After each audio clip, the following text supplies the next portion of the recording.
Hey guys, it is still thunderstorming and raining, but what are you gonna do about it?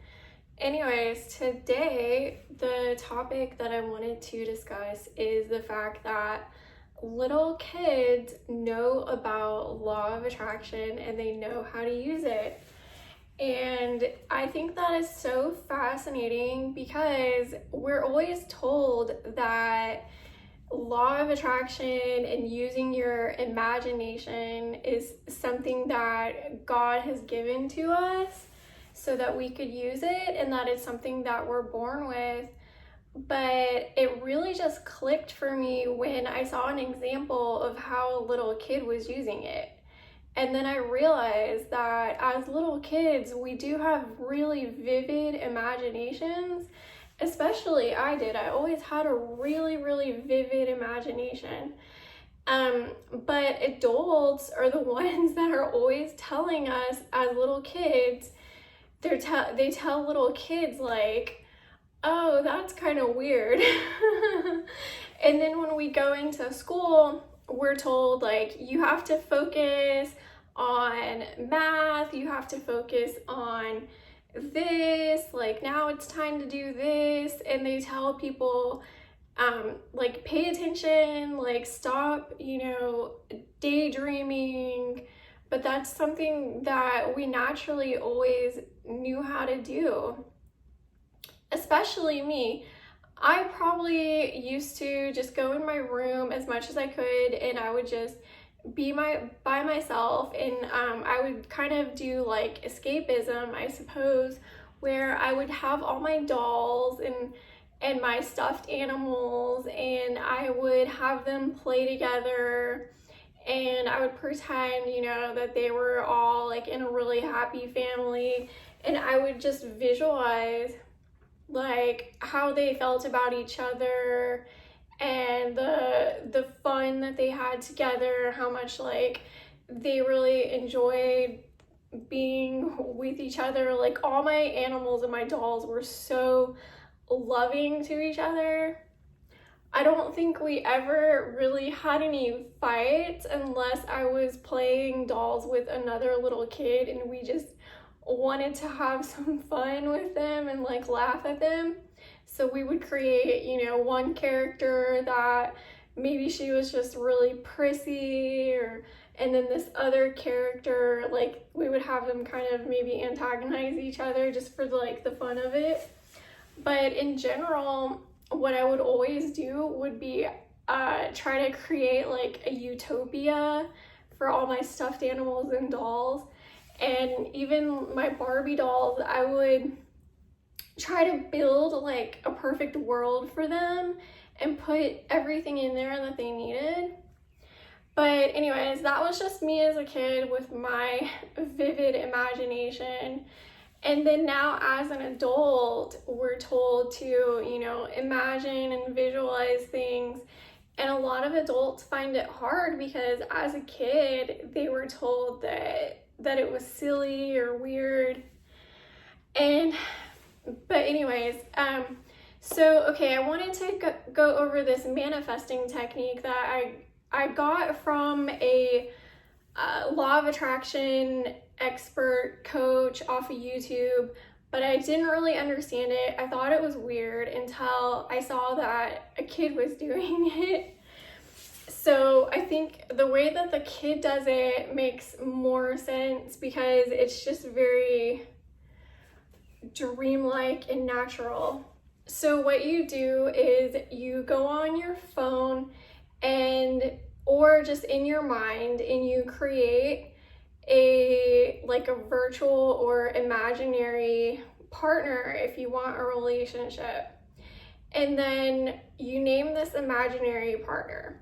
So you can use an acronym also, I'm a girl, so I would create an imaginary boyfriend, right? But if you were a guy, you would create an imaginary girlfriend.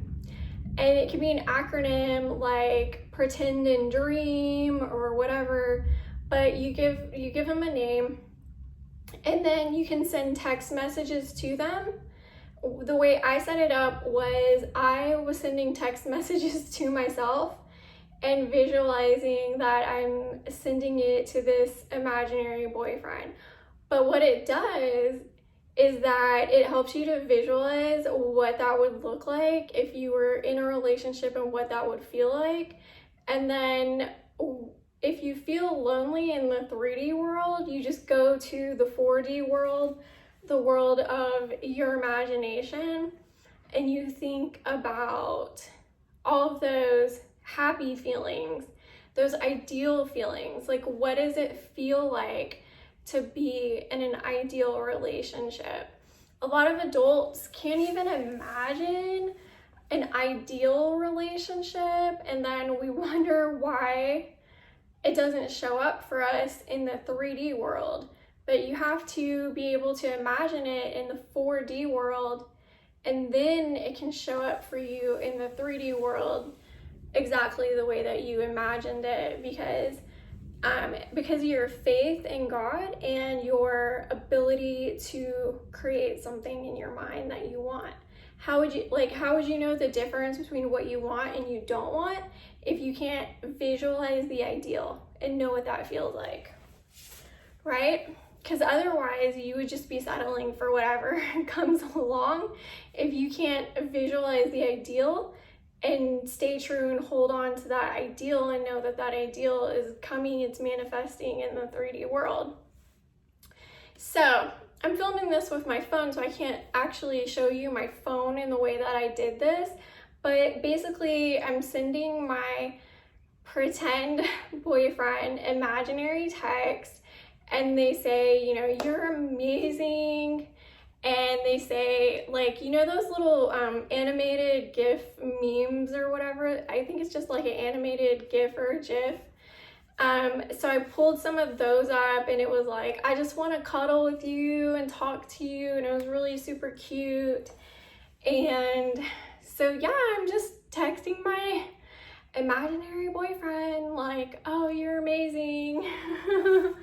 But it's really sweet. It's a cute exercise, and instead of waiting to receive text in the 3D world because you need some cute like romantic text, just give those texts to yourself, right? Instead of just going based off of what's happening right now in the 3D world, create your ideal in the 4D world, which is the world of your imagination.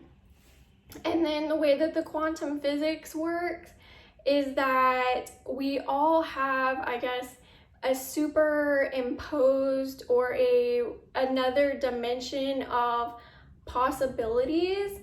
And when you put enough energy, I guess, into your vortex of what you do want, then you are actually changing the probabilities of your future. And so then the dimension that is chosen right now, they might be in a superposition where you could experience either reality. So you could experience a reality of not getting what you want. You could experience a reality of the same thing you already have. If you're stuck in the 3D world and you think that that's like the best you can do is what you see right now, then it's likely that you're choosing that to stay in that for your future.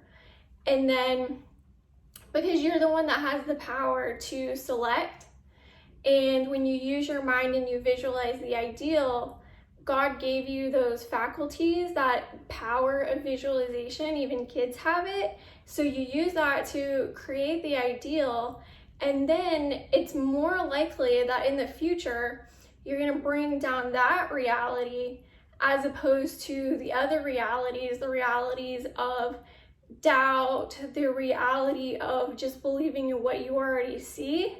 So you have to believe it before you see it in the 3D world. That's how faith works. And all of this law of attraction and manifesting stuff is based upon faith and based upon your imagination. So anyways, try this little experiment. Make the little pretend and dream boyfriend or girlfriend. Text them on your phone. You can draw them really cute pictures or cards. You can you can send them songs. You can do all kinds of like imaginary dates or whatever. You can script, and it doesn't have to be based upon a person that you already know. It can be based upon an ideal. And you can even picture what they look like. Like maybe if you're a woman, maybe it's somebody who you think is tall, dark, and handsome. And you can really like go into detail about what you think this person looks like. And then you can just give them, I guess, so much love in your imagination and send them all these cute little texts. But it's cool because when you text yourself, you get an echo back of what you're putting out. And so it's super cute, and it reminds me of how your thoughts, they go out, and then because of karma, it all comes back. So when you're putting out loving and kind thoughts, then that's what you get back. And if you're putting out, like I was telling you about what Neville Goddard says about conversations in your mind and how those manifest. So if you're putting out all these loving and kind thoughts, then that's what you're going to get back. And if you're putting out really stressed out or negative thoughts, or you're arguing with people in your imagination, then that's the type of thing that you'll end up getting back in the 3D world. So don't worry about what's actually happening right now, because this is just based upon what you previously manifested already, what you previously had already imagined that came back to you. So don't put too much emphasis on what's happening right now. Go into your 4D world of your mind and create the ideal of what you do want, and put out that positive energy, and then that positive energy is going to come back to you. So I hope that this was helpful, and thank you for watching this. If you like, hit like, subscribe, and I'm going to put out more videos for you guys so we will all like help each other manifest and put out good intentions for each other. And we'll be studying different techniques in the future as well. So, bye!